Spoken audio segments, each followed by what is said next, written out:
Dudes, what's happening? It's Trent here, and I wanted to do something a little bit different than what I normally do. I'm a gamer. As well as being an artist that works in games, I play games. I play a lot of games, and I don't want to do like full-on playthroughs and do all that stuff. Although that would be a lot of fun. But I wanted to just kind of tell you a little bit about some of the games that I've been playing. The most recent one of which is Assassin's Creed Syndicate.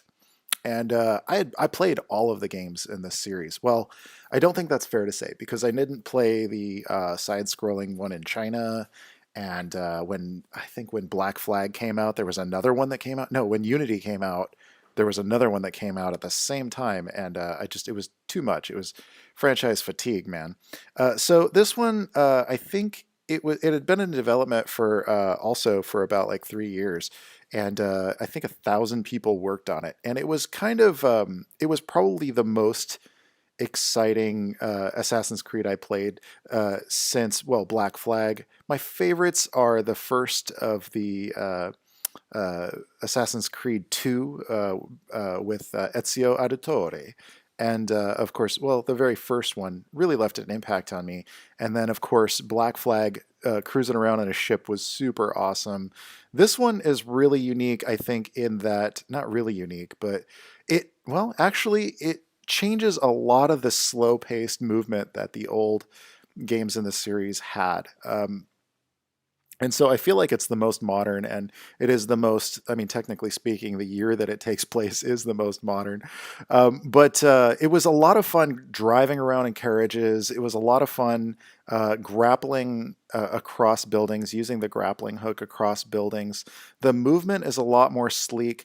They'll always, I think, have that problem where your character jumps off of a building when you meant to slide down the side, or features like that, problems like that. It's a staple of the series, and in a lot of ways, it gave a lot more freedom and mobility to the series, or to the Assassin's Creed universe, the Assassin's Creed series. But it was a little bit hard coming off of Metal Gear Solid, where the stealth is so prime. Metal Gear Solid, the Phantom Pain, the stealth is so precise and so prime that when when you're in this game, when you're sneaking around and you're hiding against the corner of a building, for instance, and a character sees through the geometry and yet they still detect you, it really kind of sets me off, and kind of makes me feel like it's a cheapened stealth experience. But as a sort of simulation of London in the mid to late 1800s, it's exceptional. The atmosphere is really breathtaking at times. The rain, the fog, chasing a carriage down the cobblestone road at night in the fog and rain through London is it's really cool, and that's not always going to happen, to everybody. Like the way that you play it, you might do some of these missions at a different time of day, for instance. I loved sneaking around. It felt very ninja-like. One of my favorite series of all time is the Tenchu series back in the day. I'd love to see a ninja version of Assassin's Creed, but this one, I would say, I don't know that it's it would be unfair to say, oh, it's not worth full price, because it absolutely is a tremendous game. There's a lot of content here. There's a lot of stuff to do. There's many, many characters. I almost felt like overwhelmed that there was too much stuff to do.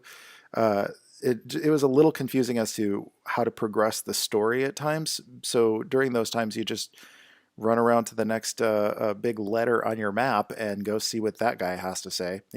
I did at some point unlock all of the characters' abilities, got that achievement, and yeah, you can do some cool things where there are environment takedowns, like barrels hanging over people's heads, and you can throw daggers to slice the barrels, and then they drop down and kill people, which is kind of cool. But it one of the things that, from my perspective as a developer, when I look at Assassin's Creed, one of the biggest problems that the series has is that it follows systems very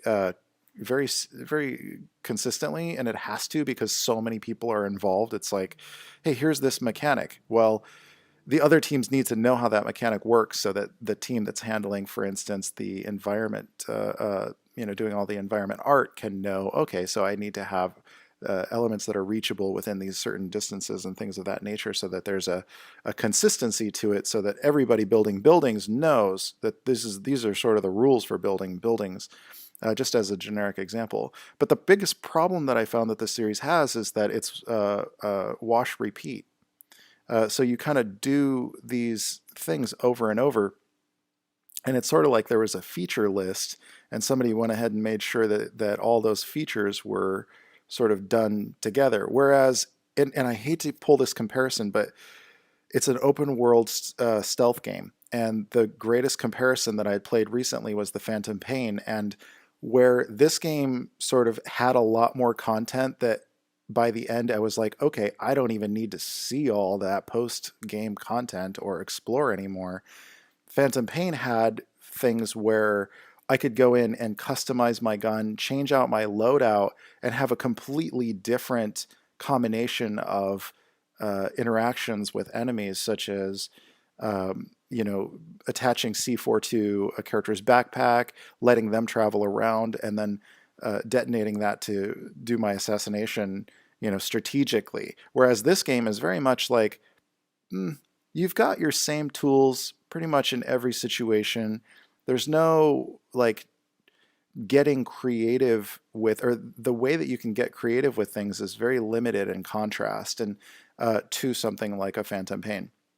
And so it ends up feeling a little thin on content. And the best way I can put it is that I would rather have fewer missions that I can replay and try completely different routes, different ways to get into, infiltrate a building, different routes to set up traps within a building, different ways that I could, like, say, for instance, set up a tripwire and then set up something that distracts enemies so that they go over and trigger the tripwire, or some kind of a proximity trap, something of that nature that makes it so that each time I play the same mission, it's different. And Assassin's Creed does not allow for very much of that. There's pretty much only 2 or 3 ways that you can do every mission, whereas the Phantom Pain, you've got literally, it's almost infinite, depending on what gear you take in, because they put that much attention into all of the enemy AI and the physics and the setting, the believability of the setting.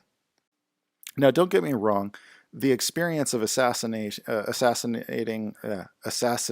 yes, a key figure in history is kind of neat, and I love stalking from rooftop to rooftop and taking out guards and things of that nature.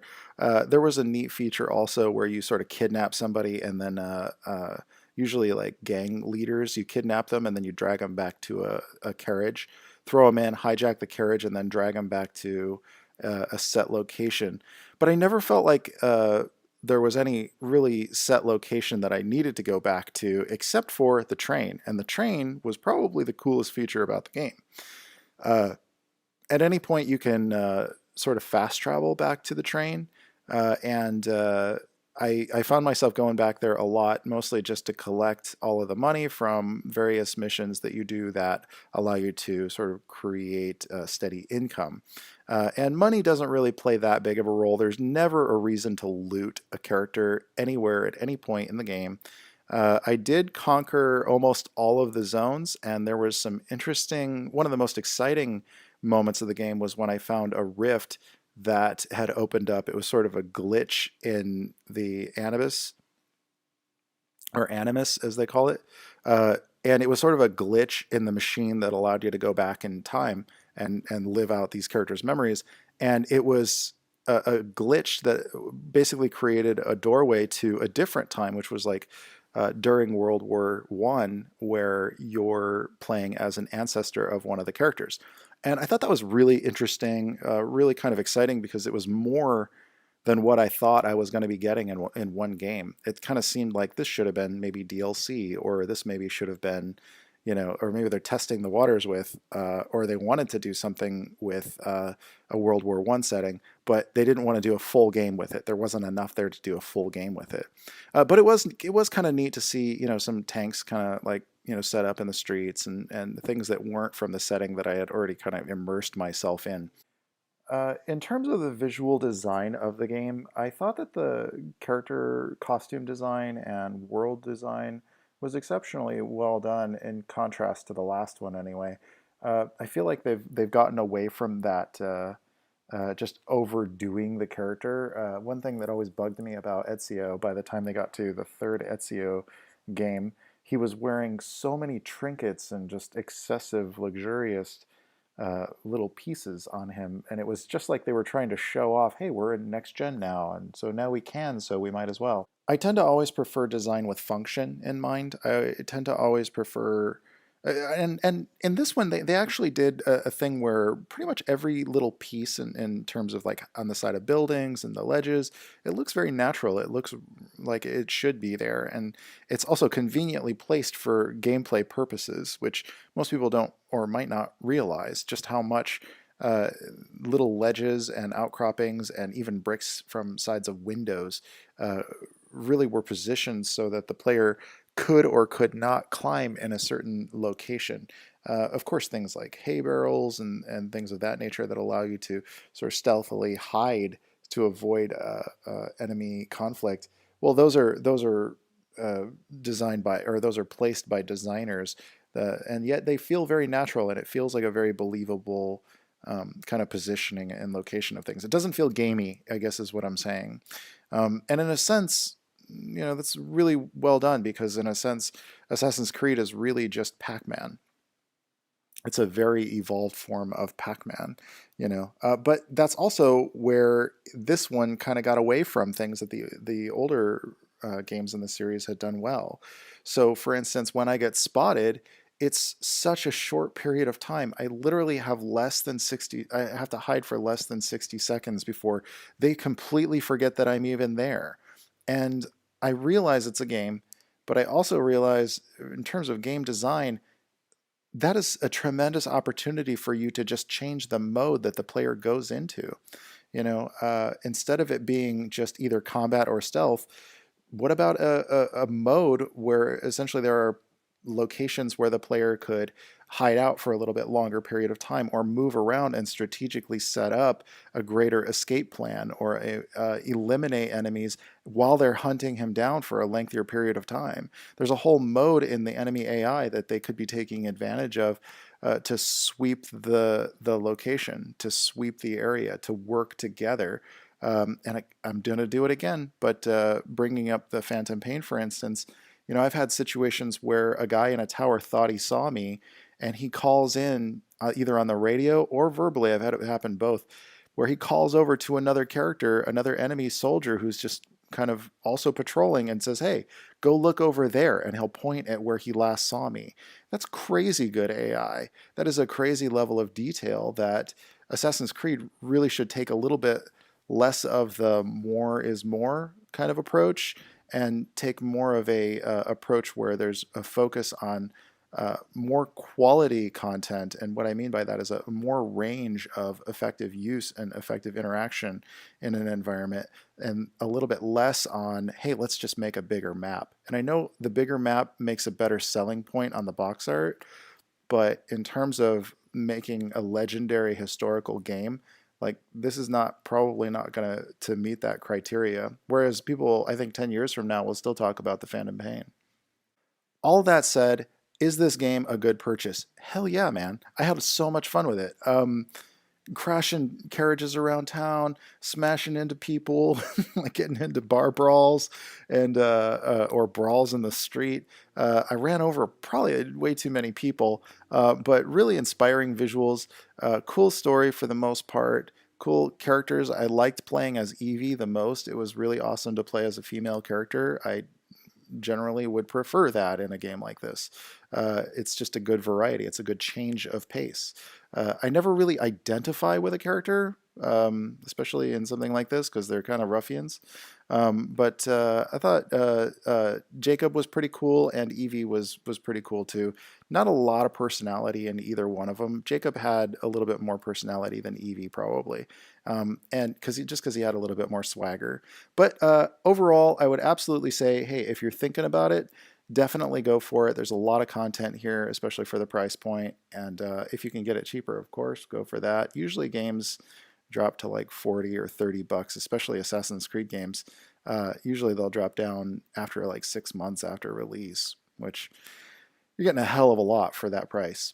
So absolutely pick it up if you're into stealth games, and if you haven't touched the series in a while, I would say this would be the one to do it. This one or Black Flag.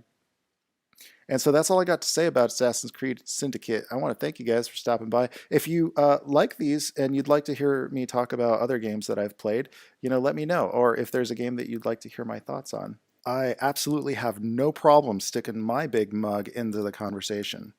Drop that in the comments below, and I'll see you guys in the next video. All right, later.